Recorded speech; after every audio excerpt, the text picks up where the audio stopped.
نؤمن به ونتوكل عليه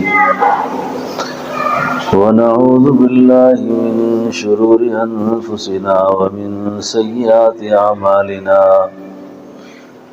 من يهده الله فلا مضل له ومن يضلله فلا هادي له ونشهد أن لا إله إلا الله وحده لا شريك له ونشهد أن سيدنا وسندنا وحبيبنا وشفيعنا محمد صلى الله عليه وعلى آله وأصحابه وبارك وسلم. أعوذ بالله من الشيطان الرجيم. بسم الله الرحمن الرحيم. ويل لكل همزة لمزة الذي جمع مالا وعدده يحسب أن ماله أخلده. آمنت بالله صدق الله مولانا العظيم. درود شریف پڑھ لے سب. اللهم صل على سيدنا ونبينا ومولانا محمد وبارك وسلم. اللهم صل على روح محمد في الأرواح. اللهم صل على جسد محمد في الأجساد. اللهم صل على قبر محمد في القبور.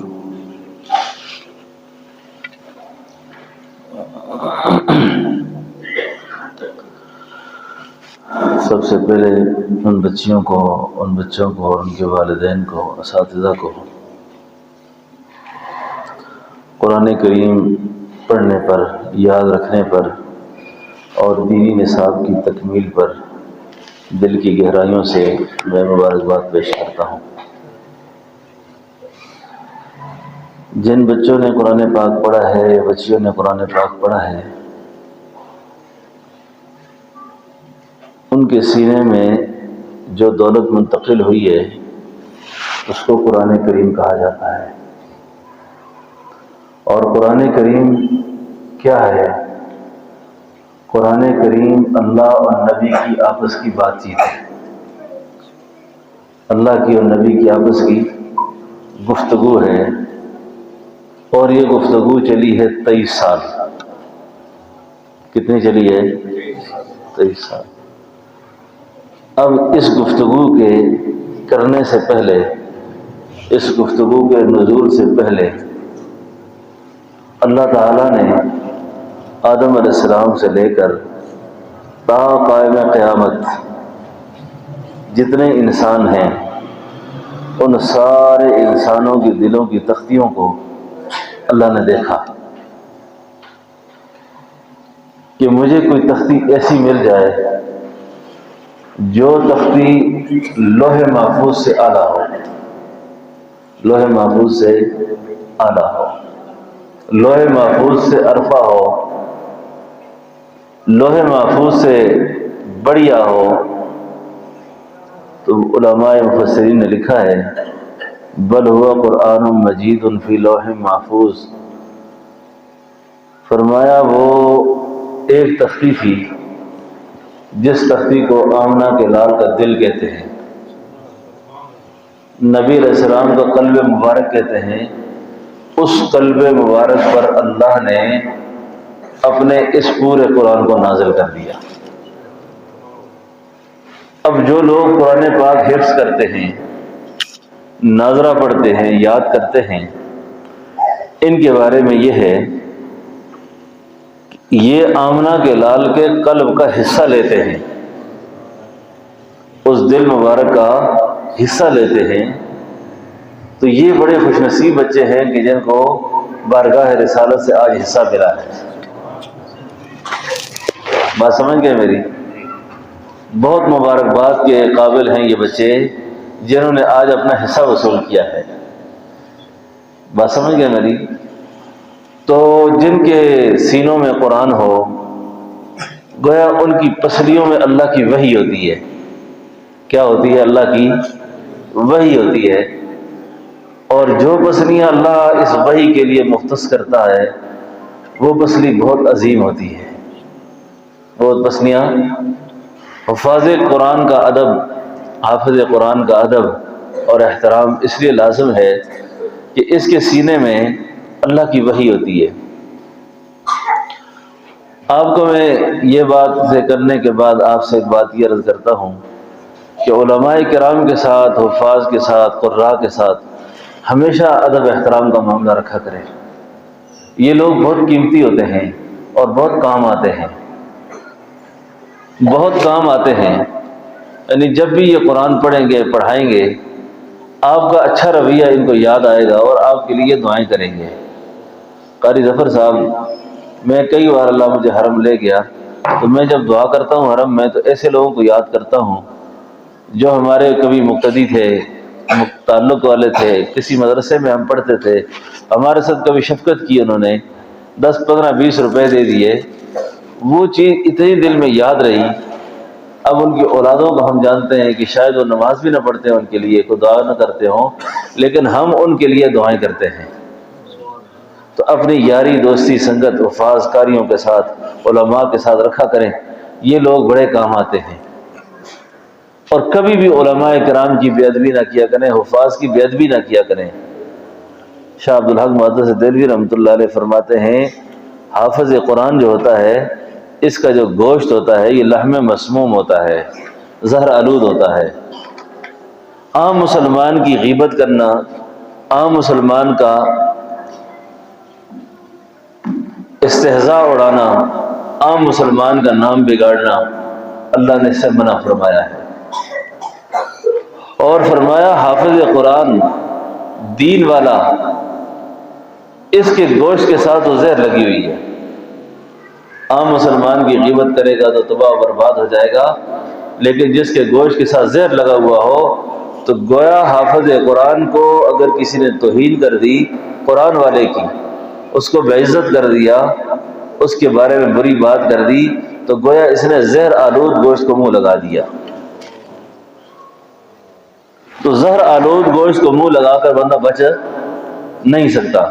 آج ہماری بیشتر بیماریاں ایسی ہیں جن کے علاج سے ڈاکٹر عاجز آ جاتے ہیں. ڈاکٹروں کو سمجھ میں نہیں آتا کہ اس کو مسئلہ کیا ہے. میں ایک دن سوچ رہا تھا کہ سرخ گوشت کھاؤ تو ڈاکٹر کہتے ہیں یہ ہو جاتا ہے، چربی والا کھاؤ تو یہ ہوتا ہے، وائٹ کھاؤ تو یہ فائدہ ہے. میں سوچ رہا تھا کہ انسان کا گوشت کو کھاتا ہے تو اس کا کیا سائیڈ ایفیکٹ ہوگا جسم پر، انسانی گوشت کا رد عمل کیا ہوگا. آپ کہیں گے کہ دنیا میں کون سا آدم خور ایسا ہے جو انسان کا گوشت کھاتا ہے.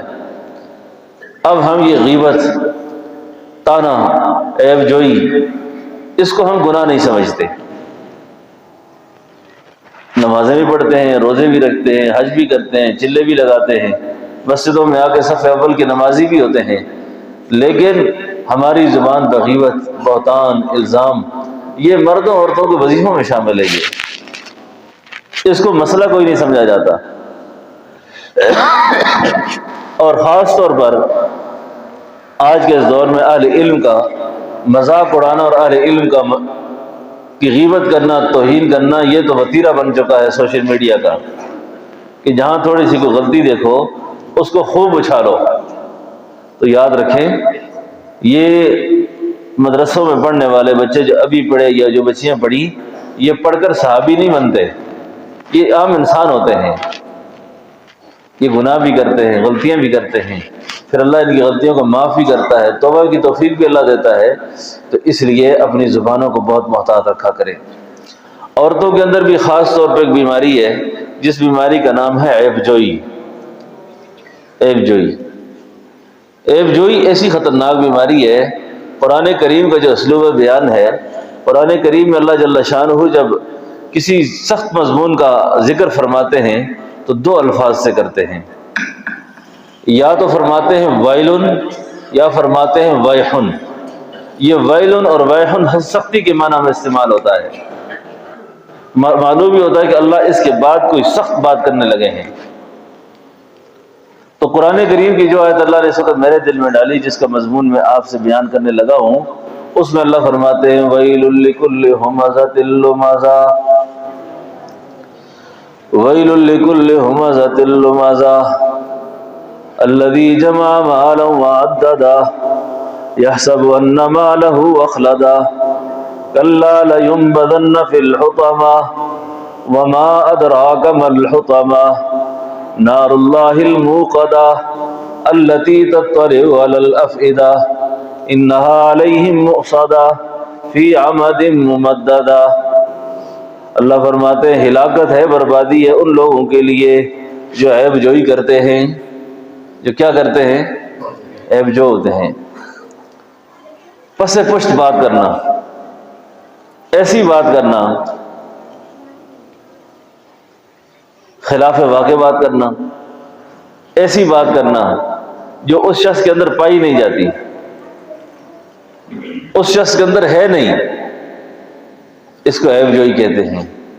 اور خاص طور پر مرے ہوئے آدمی کے بارے میں تو کبھی بری بات کرنے ہی نہیں چاہیے۔ کوئی شخص فوت ہو جائے اس کے بارے میں تو کبھی ایسی کوئی بات نہ کرے، کیونکہ یہ مرنے والا اور مرنی والی اب سوائے دعا اور استغفار کے علاوہ اس کو اب کسی چیز کی ضرورت نہیں ہے۔ اس کو اچھا یاد کرو، اس کے بارے میں اچھا تذکرہ کرو، برائی سے اسے یاد نہ کرو۔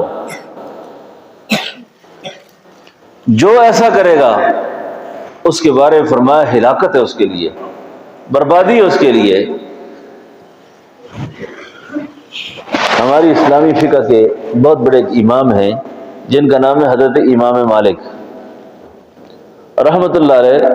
خاص طور پہ یہ عورتیں میری اس بات کو غور سے سماعت فرمائیں اور اس واقعہ کو یاد بھی رکھیں، کہ بعد میں بھی کرنے لگا ہوں، یہ یاد رکھنے والی ہے اور اس کا مذاکرہ کرنے کی بڑی ضرورت ہے۔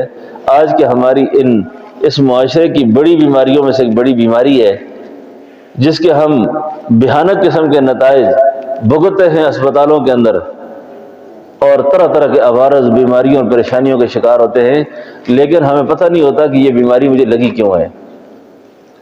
اس کا علاج ٹیکہ ایکسرا نہیں ہوتا، اس کا علاج توبہ ہوتا ہے، توبہ، اللہ سے معافی مانگنا۔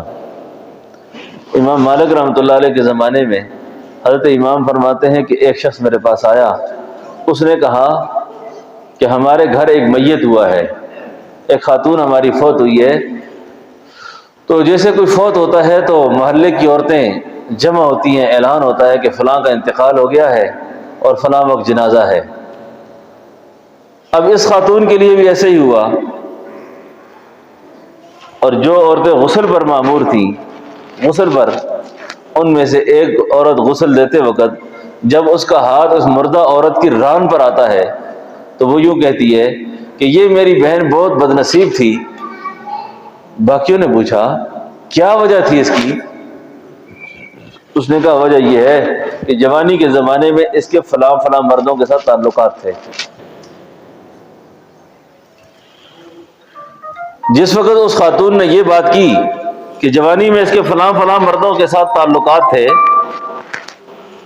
اللہ کی شان دیکھیے، اس عورت کا ہاتھ اس مردہ عورت کی ران کے ساتھ وہیں چمٹ گیا۔ آپ کو بات سمجھ آ رہی ہے؟ ہاتھ چمٹ گیا۔ اب آپ سمجھتے ہیں کہ کوئی مردہ کسی زندے کو پکڑ لے تو اس پر کیا کیفیت ہوگی؟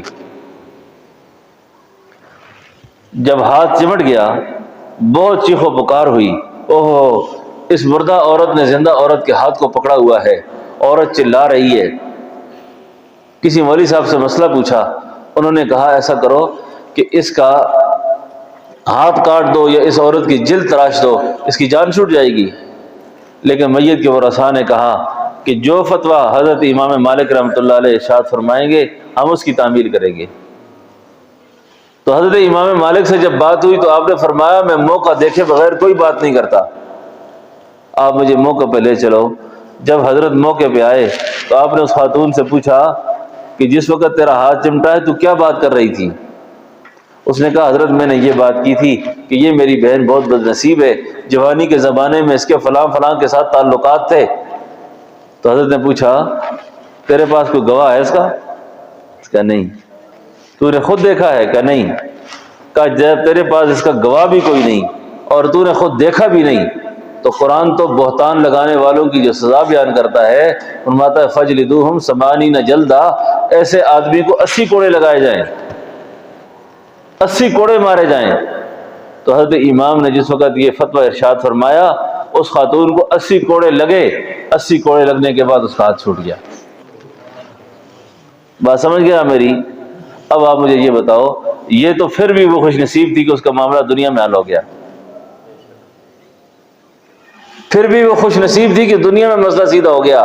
ہم کتنے لوگوں پر دن کو الزام لگاتے ہیں، بہتان لگاتے ہیں، کیا کیا فکریں کستے ہیں، اور خاص طور پہ عورتوں کو تو یہ بیماری ہوتی ہے، اور تم نہیں پتہ ماں پتہ ساری گل، اتنی بات بھی کافی ہوتی ہے۔ آنکھوں کے اشاروں سے ہم وہ باتیں کر جاتے ہیں جس سے دوسروں کے گھر آگ لگ جاتی ہے۔ آنکھ کے اشارے ہمارے اگلے کے گھر کو تباہ و برباد کر دیتے ہیں۔ آج ہماری مائیں بہنیں بیٹیاں دن کو تعویذوں والوں کے پیچھے پھرتی ہے کہ ہمارے اوپر کوئی جادو کر رہے، حساب کتاب کر کے بتائیں کہ کیا ہوا ہے۔ بھائی کالے علم سے زیادہ آپ کے وہ کالے اعمال ہیں جنہوں نے آپ کی زندگی کو مشکل کیا ہوا ہے، جس نے آپ کی زندگی مشکل کر دی ہے۔ اب دیکھیں، ایک آدمی سے اللہ ناراض ہے، میں نے تو اپنے بزرگوں سے یہ سنا ہے کہ ساری دنیا کے جادوگر کسی عورت پر کسی مرد پر جادو کریں، اس جادو کی ظلمت ایک طرف، اور جو عورت جو مرد فجر کی نماز جان بوجھ کر نہیں پڑھتے اس کی ظلمت ایک طرف۔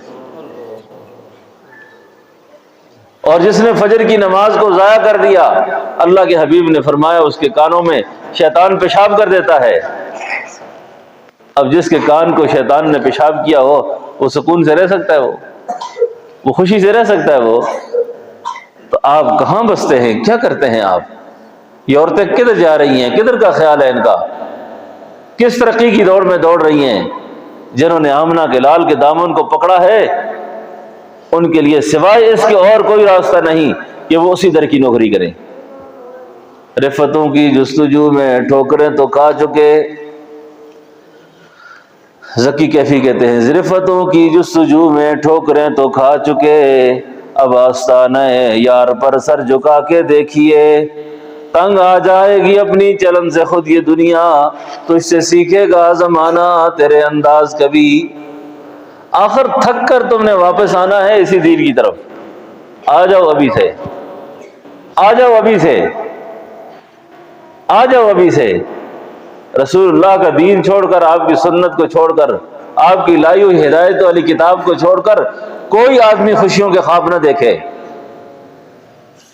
اس گھر سے خوشیاں روٹ جاتی ہیں، اس گھر سے سکون اور اطمینان کا جنازہ نکل جاتا ہے جس گھر میں اللہ کو یاد نہیں کیا جاتا، جس گھر میں اللہ کا ذکر نہیں ہوتا۔ آج عورتیں کیا ہیں، مرد کیا ہیں، انہوں نے رات کو کمر باندھ رکھی ہے، جب تک یہ حرام صورتیں نہ دیکھیں، جب تک یہ رات کو فلمیں نہ دیکھیں، جب تک یہ گندی چیزوں کو نہ دیکھیں، اس وقت تک انہیں نیند نہیں آتی۔ بوڑھی اماں کے پاس بھی موبائل ہے، جوان بچی کے پاس بھی ہے، سفید ریش بزرگ کے پاس بھی ہے، وہ گندی سی گندی چیزیں دیکھتا ہے، اس کو کوئی شرم یا اللہ سے نہیں آتا، اور اللہ کی حرمتوں کو پامال کر رہا ہے۔ اور جو شخص اللہ کی حرمتوں کو پامال کرے اس کی دعا اللہ کے ہاں قبول نہیں ہوتی۔ جو اللہ کی حرام کردہ چیزوں کو اپنے اوپر حلال سمجھتا ہے، اس کو پرواہ ہی نہیں ہے کہ میرا اللہ بھی کوئی ہے، میرا اللہ بھی کوئی ہے، اور میں ایک ضابطے کی زندگی اللہ نے مجھے دی ہے۔ اب جوان بچیاں ہیں، راستے پہ چل رہی ہیں، گٹر میں گر جاتی ہیں، موبائل میں اتنا مصروف ہوتی ہیں، موبائل گٹر میں گر جاتی ہیں، بچے ان سے بچھڑ جاتے ہیں، ہوش ہی نہیں ہے، ہوش ہی نہیں ان کو کہ میں کیا کر رہی ہوں۔ بد نظری، بے پردگی، بے حیائی۔ ایک غیرت مند خاوند یہ کہتا ہے کہ میری بیوی کو کوئی نہ دیکھے۔ رسول اللہ صلی اللہ علیہ وسلم نے فرمایا سارے لوگ جنت میں جائیں گے مگر الا الدیوس، بے غیرت آدمی جنت میں نہیں جا سکتا۔ صحابہ نے پوچھا حضور دیوس آپ کس کو فرماتے ہیں، بے غیرت کس کو کہتے ہیں؟ فرمایا میں اس کو کہتا ہوں جس کو یہ پتہ نہ ہو کہ اس کی بیوی بہن بیٹی پردہ بھی کرتی ہے کہ نہیں کرتی، اس کی نگاہیں محفوظ ہیں بھی کہ نہیں۔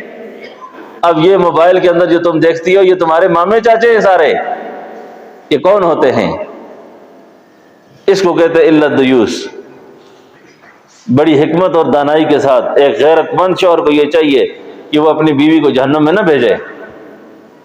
لڑائی بھی نہ بناؤ گھر میں، لیکن حکمت کے ساتھ یہ بات کرو کہ یہ جس صورت کو تم دیکھ رہے ہو تمہارا لگتا کیا ہے، یہ کیا لگتا ہے تمہارا؟ تمہاری عقلوں پہ آج کیوں پردے پڑ گئے ہیں؟ تمہاری عقلوں پہ کیوں پردے ہیں آج؟ آج بچیاں اپنی شادیاں اور اپنے مقدر کے فیصلے خود کرتی ہیں، اپنے لیے اپنا شوہر خود تلاش کرتی ہیں۔ یہ کسی بھی غیرت مند گھرانے کے اندر ایسا نہیں ہوتا تھا، کسی بھی شریف گھرانے میں ایسا نہیں ہوتا تھا۔ آج یہ بچیاں اتنی بے روی کا شکار کیوں ہوئی ہیں؟ آج یہ بچیاں اتنی آوارہ کیوں بنی ہیں؟ اس بوڑھی ماں سے سوال ہے یہ۔ آج تو اپنے محسن کو یاد کرتی ہے، اپنی ماں کو، اپنے باپ کو ہم یاد کر کے روتے ہیں کہ وہ بہت اچھے لوگ تھے، بڑے نیک لوگ تھے، انہوں نے ہماری یوں تربیت کی۔ آج ہم کیا تربیت کر رہے ہیں؟ آج ہم اپنی اولاد کو کیا دے کر جا رہے ہیں؟ اس بات یہ بہت بڑا اہم سوال ہے۔ قرآن کریم میں اللہ کہتے ہیں یا ایھا الذین آمنوا، یا ایھا الذین آمنوا قوا انفسکم واہلیکم نارا، ایمان والو بچاؤ اپنے آپ کو اور اپنے اہل و عیال کو آگ سے۔ اللہ فرماتے ہیں کون سی آگ؟ فرمایا وقودھا الناس والحجارہ، وہ آگ جس کا ایندھن پتھر ہیں، علیہا ملائکۃ غلاظ شداد لا یعصون اللہ ما امرہم ویفعلون ما یؤمرون۔ بولو سبحان اللہ۔ میری تقریر پر آپ سب کو نیند آ رہی ہے، تاجی سکینہ نازل ہو گئی سارے سیدے پہ، جاگے ہو؟ تاسو پختو ہے کہ اردو؟ پنجابی ہیں، بالکل پٹھان لگ دے ہو۔ ان کو کھڑ جائی ہو، کھڑ جائی نے بعد میں او شملہ پہاڑی نہ تو لوگوں گیتاں گائیاں۔ میں تو سندر دیکھتا ہوں تو تسی کسوری پاسے دیکھتے ہو۔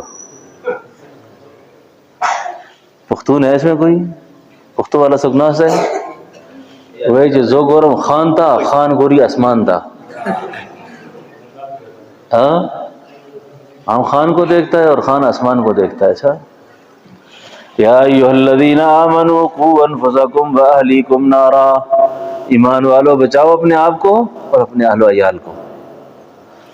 آنکھیں بند کرنے کا وقت نہیں ہے۔ اچھا اپنے آپ کو، اپنی اولاد کو جس حد تک ہو سکتی ہے ان کی دینی اخلاقی تربیت کرنے کی کوشش کریں، اور اس مسجد کے ساتھ، اس مدرسے کے ساتھ اپنی اولاد کو جوڑنے کی کوشش کریں، اپنی اولادوں کو جوڑنے کی کوشش کریں۔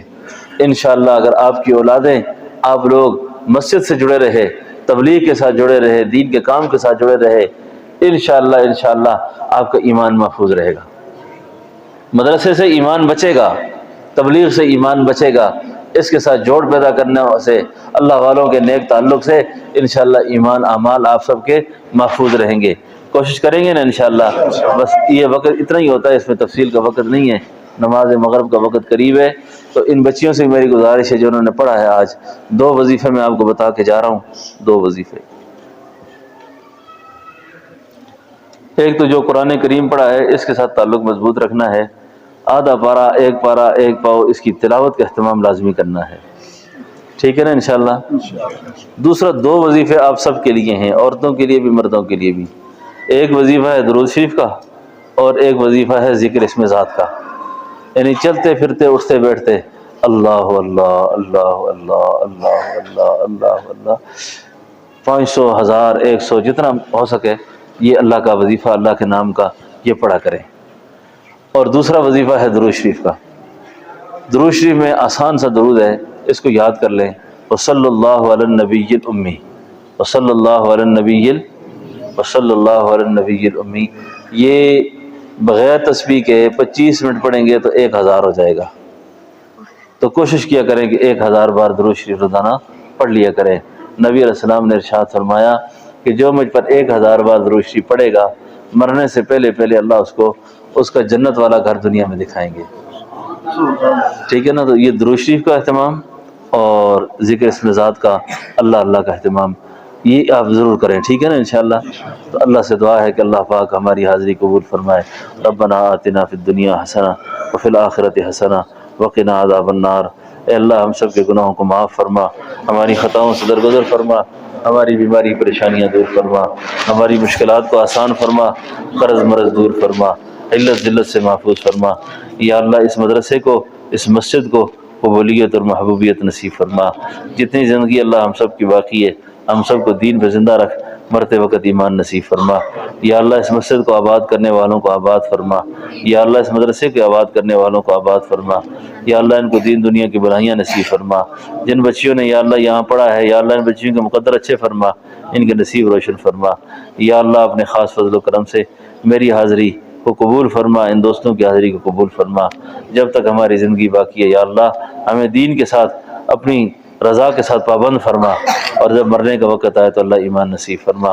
جن دوستوں نے دعاؤں کو کہا لکھا امید رکھی ہے یا اللہ یہ ساری دعائیں ان کے حق میں بھی قبول فرما، بری موت سے برے انجام سے بچا، سب کی حاجات ضروریات کو پورا فرما۔ یا اللہ ان ساری بچیوں کو نیک صالح رشتے نصیب فرما، جن کی شادیاں ہوگی اللہ ان کو نیک صالح اولادیں نصیب فرما، اپنے گھروں میں ان کو خوش فرما۔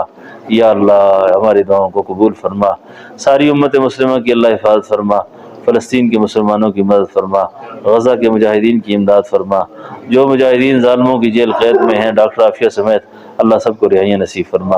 یا اللہ ملک پاکستان کو امن نصیب فرما، استحکام نصیب فرما، اس ملک کی حفاظت فرما۔ یا اللہ اپنے خاص فضل و کرم سے رحمت کی بارش نصیب فرما، برکت کی بارش نصیب فرما۔ وصلی اللہ تعالی علی خیر خلقی محمد و آلہ و صحبہ اجمعین برحمتک یا اللہ۔